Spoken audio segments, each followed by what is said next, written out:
Hi there, Gareth of VidyoTribe here, and in this video I'm going to be talking about these 7 golden rules you need to follow to make sure that you're going to grow a successful YouTube channel in 2021. And I'm going to go through the reasons why if you don't do these in 2021, your channel is going to struggle to grow. Now, before we get started, the first thing I want to go through is exactly where your traffic comes from on YouTube. It's massively important that we understand this graph here before we can move on to those points. So when you first have a small channel and you're getting started, the only types of traffic that you really control are search traffic and subscriber traffic. Now, we can get search traffic from both YouTube and Google because they're the same company, and that information is shared. And if we optimize our videos and do our keyword research in the right way, then you're going to be able to get traffic from these areas, even with a small and new channel. But this is the only thing we actually control. So if we do keyword research, our videos are going to show up and we're going to start to get views. And then as we get subscribers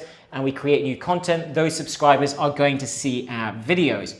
And as we get bigger, most of the traffic, and where most YouTubers, bigger YouTubers get the traffic from, is suggested traffic. And how this works is essentially when you create a new video, YouTube looks at exactly how your subscribers and the search traffic engage with that video. So if they have good watch time, if people like the videos and they're commenting and they're subscribing, then YouTube goes, these videos are great. Because remember, YouTube wants to keep people on the platform for as long as possible so they can show them as many ads as possible to make money. So if they realize that your subscribers and the search traffic really like that video and they're watching a certain amount, then they're going to start to suggest it and share it out to other people who like similar videos and may like that content or were searching for similar keywords.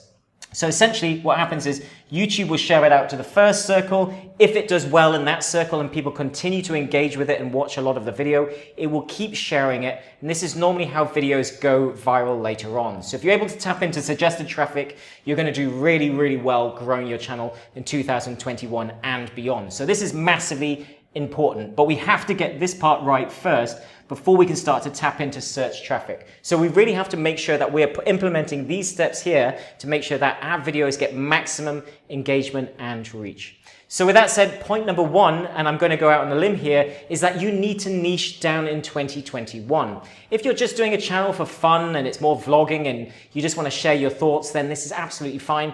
Go general, try lots of things, doesn't matter too much.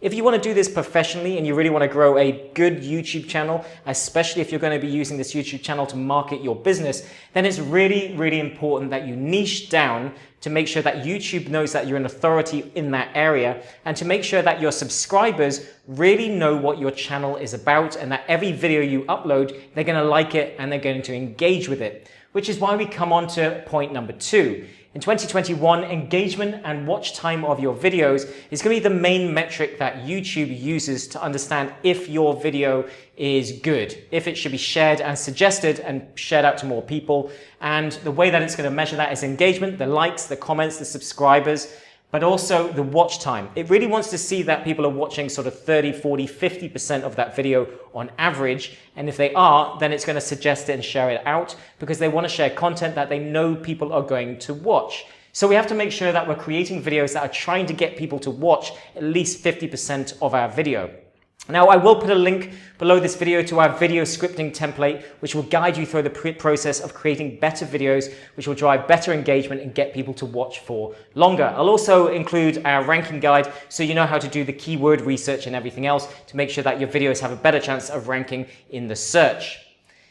The second point is that we need to make sure that we are doing our keyword research properly. Remember, all we control at the beginning is search traffic. Suggested is just a nice bonus that happens later on. So we have to make sure that we're doing our search traffic properly. Again, I'll include that guide and take you through the main steps you need to know for SEO and the optimization side. But I'll also put a link to our keyword research video, which will show you through the step-by-step process of doing that. It's not that complicated. Do not worry, you will be able to get that started. But where most people go wrong is that they create videos that they think people want to watch, that they want to create the videos on. But if you're not doing keyword research, especially with a small channel, then nobody is going to see your video. You're not going to get any reach because you're just creating it for yourself and you're creating a library of videos that nobody is going to see. So it's a complete waste of time. So you really want to be doing your keyword research properly, especially as a small channel. This is massively important. The next part is thumbnails. Everybody is doing thumbnails now. Now, if you are not doing thumbnails, then you're essentially losing the race to get people to click on your video. We can do all of this part right. We can select our niche, create great videos that are engaging. We can do all of our keyword research, but it's all a waste of time if you aren't getting people to click on the video in the first place. And there's only two ways that we actively control how people are going to click on our videos, and that's the title and the thumbnail.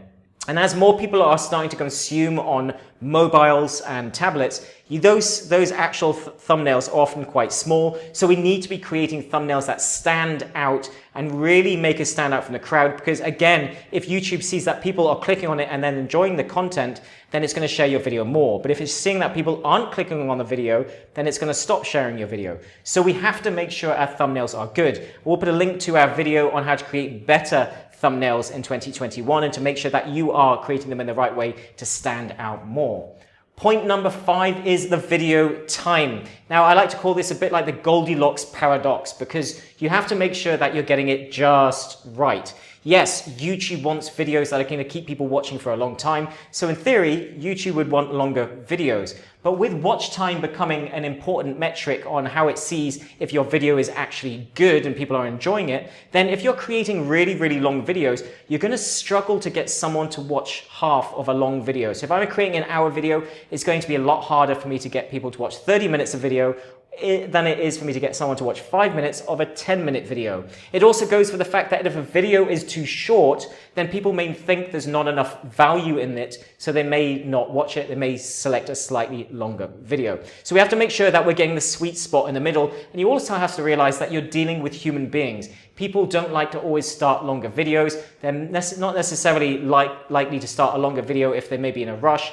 You know how it is. You see a video and you think, do I have time to watch it? Someone may be on a train and they think, I've got 15 minutes. I'm not going to start that video now. It's a bit too long. So what we find is the sweet spot is 5 to 15 minutes. Anything less than 5 minutes, it's too short.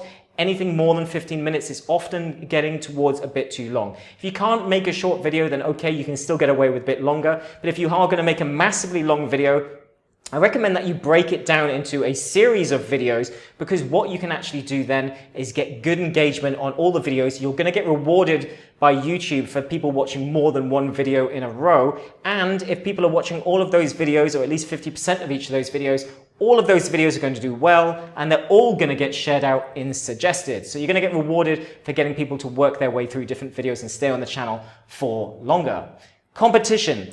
Most people get scared of competition. Competition is a good thing. It means people really want more information on that subject. You can always do things with your own twist and your own way. Don't be afraid of competition. Competition is a good thing. There's always people for people. Your own audience is out there who are like you for being you and your videos. So competition is a great thing, because it tells us that the market and the niche is big enough for us to start creating videos on those topics. It's also great when you're doing the video research. So when you're doing your keyword research and you're checking out the competition, you want to look at the top 5 videos, watch those videos, see what they're about, look at the ones that have got the most likes, the most comments, the most views, and then actually look at the comments as well. See what people liked, what they didn't like, and see if you can improve that video, put your own twist on it, and create something similar. There's no point in reinventing the wheel here. You want to follow what works and then gradually find your own feet and put your own style on these things. So everybody's creating very similar videos out there, but this is not a problem. Competition is a good thing,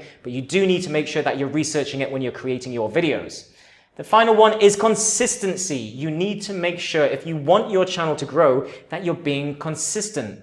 If you want your channel not to become a dead weight, now, if we're not engaging, I've actually done this mistake before. I've let a channel that I was testing with go dead, and the engagement with the subscribers dropped very quickly. And what happens is, without being consistent, when I do upload a video, the suggested reach just doesn't happen. I get a little bit of search, I get very little engagement from my subscribers, and then what happens is, that's it. You've got a dead channel that you really have to do a lot of work to try and get back to life. So if you're going to take this seriously, you've picked your niche, commit to the process, try to upload at least a video per week. But if you can't commit to that, try to commit to at least a video every 2 weeks and be consistent with that. What I recommend is that you do bulk recording to make this process easier on you, because there will be weeks that you don't want to record. There will be times you're tired, you're sick, you're going on holiday. And if you've got a number of videos in the bank, then you'll always have something that you can upload and have ready to go to make your life much easier. Because if you're in the mood for recording one day, it's easier to smash out 3 videos than it is just to do one and just leave it and then find that a week later you don't really feel like creating that video.